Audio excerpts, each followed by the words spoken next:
우리 함께 볼 말씀은 민수기 22장 5절부터 7절의 말씀입니다.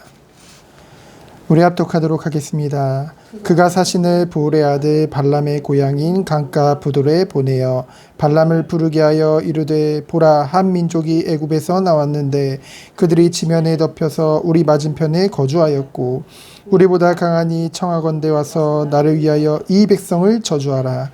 내가 혹 그들을 쳐서 이겨 이 땅에서 몰아내리라. 그대가 복을 비는 자는 복을 받고 저주하는 자는 저주를 받을 줄을 내가 알미니라. 모압 장로들과 미디안 장로들이 손에 복채를 가지고 떠나 발람에게 이르러 발락의 말을 그에게 전하매. 아멘. 어제 말씀에 이어서 이제 모압 왕이 이제 발락이죠. 발락이 이제 질의 겁을 먹고 대책을 강구합니다.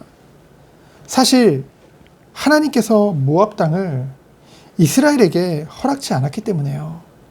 하나님의 뜻을 안다고 한다면은 사실 염려할 필요가 없을 텐데, 당연히 하나님을 믿지 않는 하나님의 언약밖에 백성의 왕이었기에 하나님의 뜻을 알 수도 없고 그렇기에 앞서서 염려했던 것이죠. 저는 이 짧은 장면을 통해서도 한 가지 깨닫는 것이 있습니다.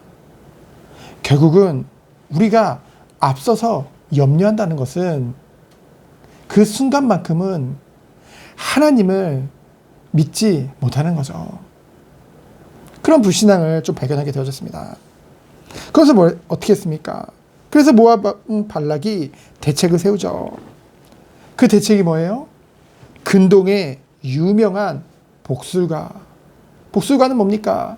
신의 말을 전하는 사람이죠.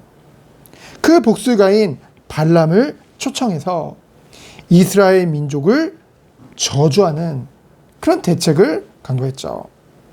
그래서 그가 원하는 것을 그가 원하는 대로 이루어지기 위해서 그가 한 행동은 무엇입니까? 결국은 우상에게 의지하는 거죠.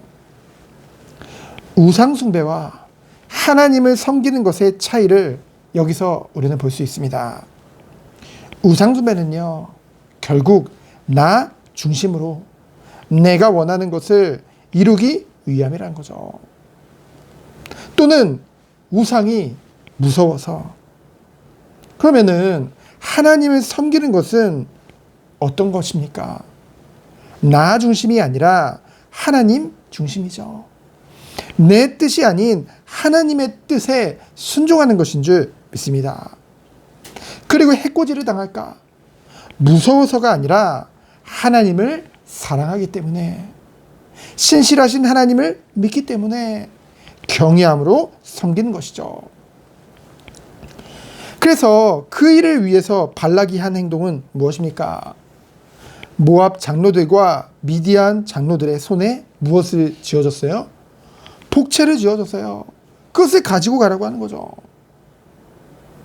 그 우상을 섬기는 자들이 무엇을 원하는지를 서로 알고 있는 거예요. 결국은 우상 숭배자, 거짓 선지자가 요구하는 것은 무엇입니까? 세상적인 재물을 원한다는 것이죠. 하지만 영원하신 하나님이요, 창조주 하나님은 무엇을 원하십니까? 우리의 중심을, 우리의 믿음을 원하시는 줄 믿습니다. 그래서 오늘 말씀을 통해 우리에게 주시는 교훈은 무엇입니까? 첫 번째로, 나는 무엇을 위해 기도하는가 점검하는 아침 되어지길 축원드립니다.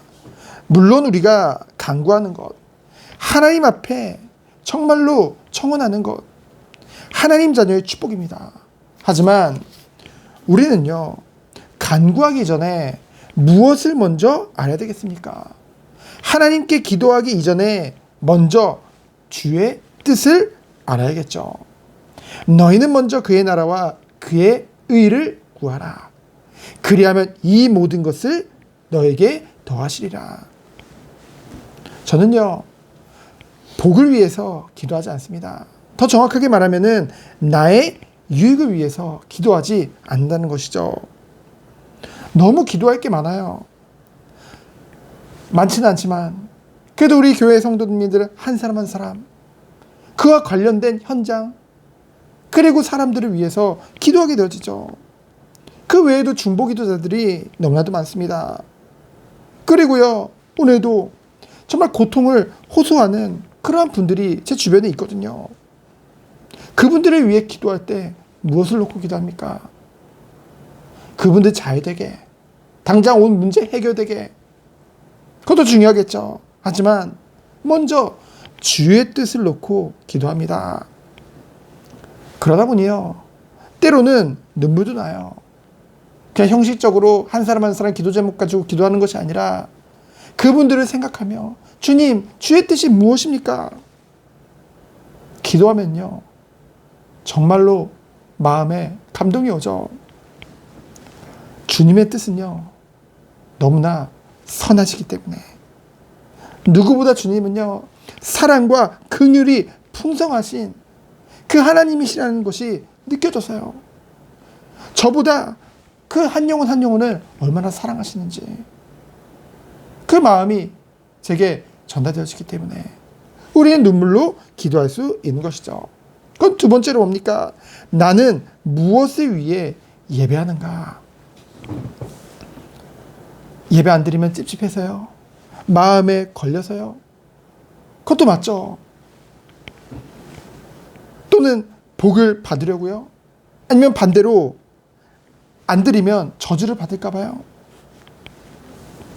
그 모든 것도 뭐 하나의 예배의 그런 우리의 그런 이유가 될 수도 있겠죠.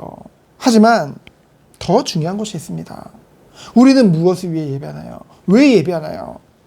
하나님을 사랑하기 때문에. 그래서 그 하나님을 경외하기 때문에. 하나님이 정말 살아계심과 우리를 사랑하심과 그리고 지금도 하나님의 신실하신 그 계획을 이루어가는 것을 우리는 믿기 때문에. 그래서 예배를 어떻게 드리는 거예요? 기쁨과 즐거움으로 예배 드리는 것이죠. 우리의 뭔가 뜻을 이루기 위해서가 아니라 하나님의 영광을 위해서 우리는 예배 드리는 것입니다. 그것이 즐거워요. 그것이 기쁘다는 거죠. 그럼 세 번째로 뭡니까? 오늘 말씀을 통해서 주시는 교훈입니다.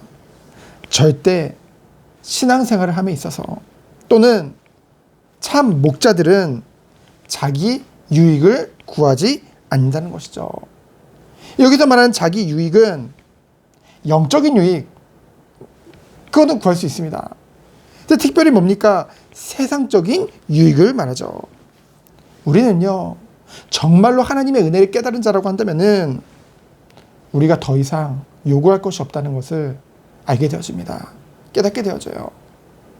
이 세상에서 더 이상 우리가 유익을 구하지 않아도 이미 그리스도 안에서 우리에게 모든 은혜와 축복을 다 주셨다는 것이 믿어진다는 거죠. 우리가 정말 은혜 받을 때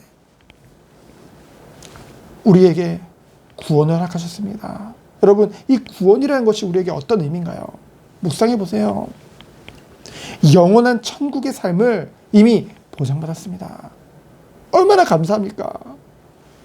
정말 이 은혜가 우리에게 있다고 한다면은 세상에 어찌 우리가 세상 것 때문에 마음을 빼앗겨서 하나님을 섬기는데 방해까지 되겠습니까? 그럴 수 없다는 것이죠.